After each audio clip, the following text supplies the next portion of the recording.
What's up, Raiders? Bionic here. Welcome to today's Raid Shadow Legends video. We're doing the free-to-play fusion plan for Vergumkaar. Is it actually possible? Well, today we're going to answer that, but first, let's address the elephant in the room.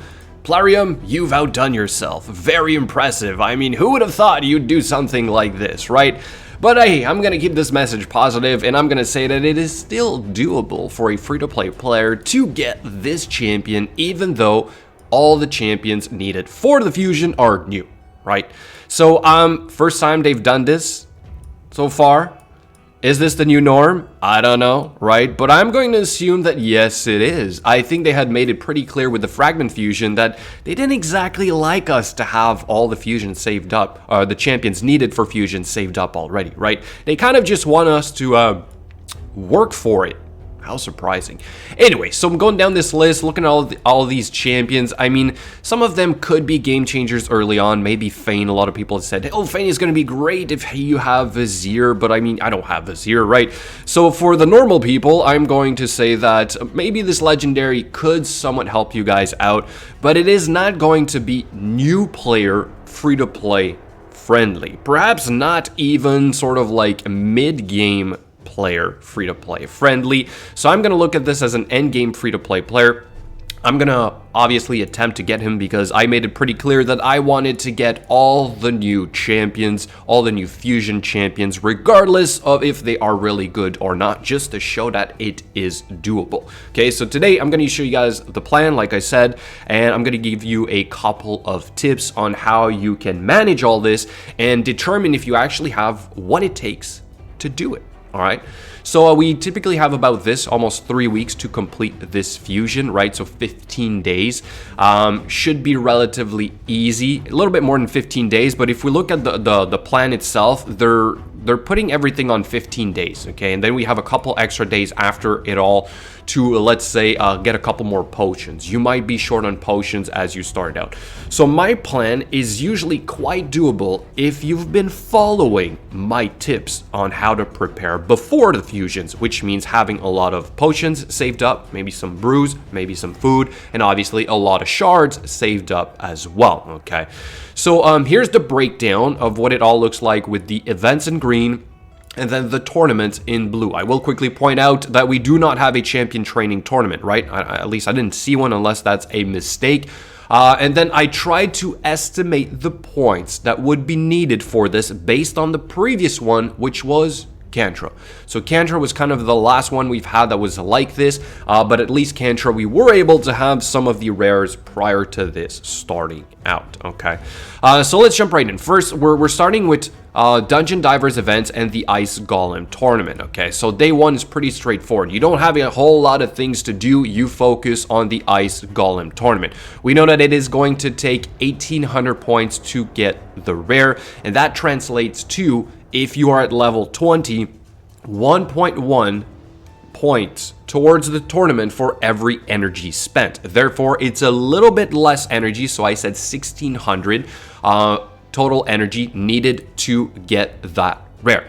Over the course of 3 days or 4 days, you generate plenty energy on free-to-play energy to do that. That is not the issue. If you're stage 17, it's about 1 point per energy spent, okay? So it would take you literally about 1,800 energy. Don't forget, we get about 880 energy per day free if you do all your quests, playtime reward, and the new advanced quests. You're good on that front, all right? So first 2 days, you're literally just doing that. And then that also will overlap a little bit with the champion training event, but that's all right because if you finish in your first 2 days, let's say it takes 3 or whatever, then you have a 4th day before the next tournament starts, which is the Spider, where you can be doing your champion training event, okay? So you're going to be going back and forth between champion training event and then doing the dungeons, and then the Dungeon Divers event are being done during both those times, right? That's the beauty of Dungeon Divers events, is that whether you're farming food or you're farming dungeons, it is doing those, all right? Then for the points of the Dungeon Divers events, same thing. I had to estimate the total number of points needed. One is a little bit longer. So I'm going to assume that the one that's longer, it is going to require more points, right? So I said about 1300 for the first one because we know, 1300 for the second one because it looks the same length, and then I said about 1900 points, again, using the Kantra event, as a kind of model for this, all right? So all this energy here for the Dungeon Divers event is pretty doable because it roughly equates to the amount of energy total you would need for all 4 dungeons being done, all right? So that's about 7,700 energy if you're doing stage 17. If you're doing stage 20 and up, like I said, I literally counted about 7,000 energy towards dungeons, okay? For those 4 combined together, which should do all your Dungeon Divers event at the same time. And if we take the total amount of energy that you're going to generate throughout those 15 days, you're getting close to about 14,380 energy of free-to-play energy, all right? So that means half of that's going to dungeons, the other half would be going for the food in the champion training event. Problem is, because of the overlaps, on some days, you might be forced to spend a little bit of gems to make up for the lost time, right, in a sense. Because you don't have all these extra days here that you can use towards the champion training event, that's the concern. It's the fact that even though they give us enough energy over the period of the fusion, we don't necessarily have enough at the right time, okay? So do expect to spend some gems here and there, although it really just depends on how much food you have saved up. Did you listen to me last Friday when I said start working on food, start banking on like rank 4 champions, rank 3 champions ready to go, okay? That is going to help drastically. That's exactly what I did. I also have a lot of potions, or the potions from the keep saved up, because if you notice here, what I'm saying is that I'm not putting any energy towards farming the potions. If you want to do that, that will most likely cost you some gems as well, okay? Another thing I noticed, which I do not like, and I'll point out right now, it's the fact that we have a champion chase tournament. We don't know how many points we're going to need to get that rare champion. And it's not like, you know, they put like 4 the rares, let's say the 4 first rares needed for, let's say, fusing Baroth, where we could fuse him during the champion chase tournament. No. They spread them all up across the entirety of the fusion event. Therefore, it means you can't really fuse some of the champions needed for this fusion during this champion chase tournament, which means you have to spend void shards or shards as well. I'm saying void shards because I'm going to say that by next week, I think it's a 2-chance void that we're going to have, right? So for the amount of points needed for the rare, I'm going to say it's going to be about 785 points. Again, I'm using Kantra as a model for this. I might have it open for you guys. If not, you know what? Let me open it. We'll look at it real quick, okay? It was 785 points, okay, for the rare champion needed. Then it was about 3,000 points to get the epic. I'm not doing 3,000 points worth of void shards because that's like 25 of them, and I don't have 25, right? So I'm going to assume I can only do this. But the issue with the champion chase tournament, if it is at what I think it is going to be, and I think we have a model here, champion chase tournament, is this one also Kantra? Let me double check here for you guys. Yep, this is Kantra as well. 1,550 points. This hurts. This hurts quite a bit because I don't have any epics ready to go. I don't have any legendaries that I can grab ready to go. So that means I got to work towards there with random pulls. Okay, so that might cost me a whole lot of ancient shards. I don't have a whole lot of mystery shards left, although it does come during the time that we have the champion training event. So expect to use a lot of your mystery shards to make some food to also get your points for this tournament. If we're lucky, it's going to be less than 1,500 points, but don't count on it, right? I rarely see that. Anyway, so I don't really like that part. I'm just going to point it out. They should have made this so that it's like we could have benefited from fusing the champions at that time, right? Classic arena takedowns is usually pretty straightforward. I think you need like 20 wins on gold 4, right? It's 4 points per medal, so you get 4 medals per win.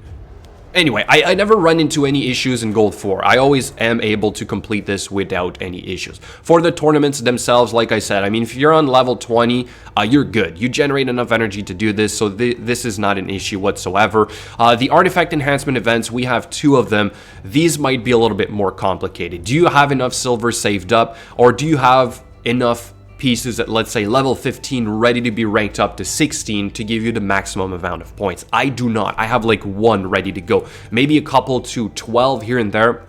but certainly not enough. What can you do for this? I've talked about it many times before, but I will mention it again. Let's say you have these nice legendary 6-star pieces sitting in your inventory that you have not ranked up to 8 yet. You rank this up to 8, it counts for a lot of points, and then let's say you don't need it after you sell this for a decent amount of silver. You actually generate a profit, and then you are getting points for the artifact enhancement event at the same time, okay? So that's always my backup plan.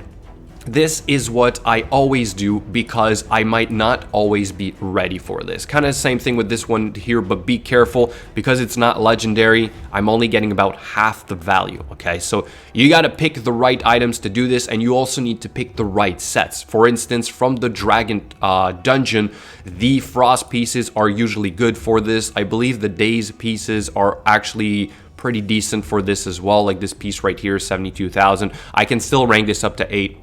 Get my points and then sell it for a profit. Okay, so guys, that's pretty much going to sum it up. I think you know what to expect by now. I've shown this many times before, so here's again a final view of my plan. Roughly the energy that you're going to generate during these days right here. Okay, I'm not counting, sorry, these right here.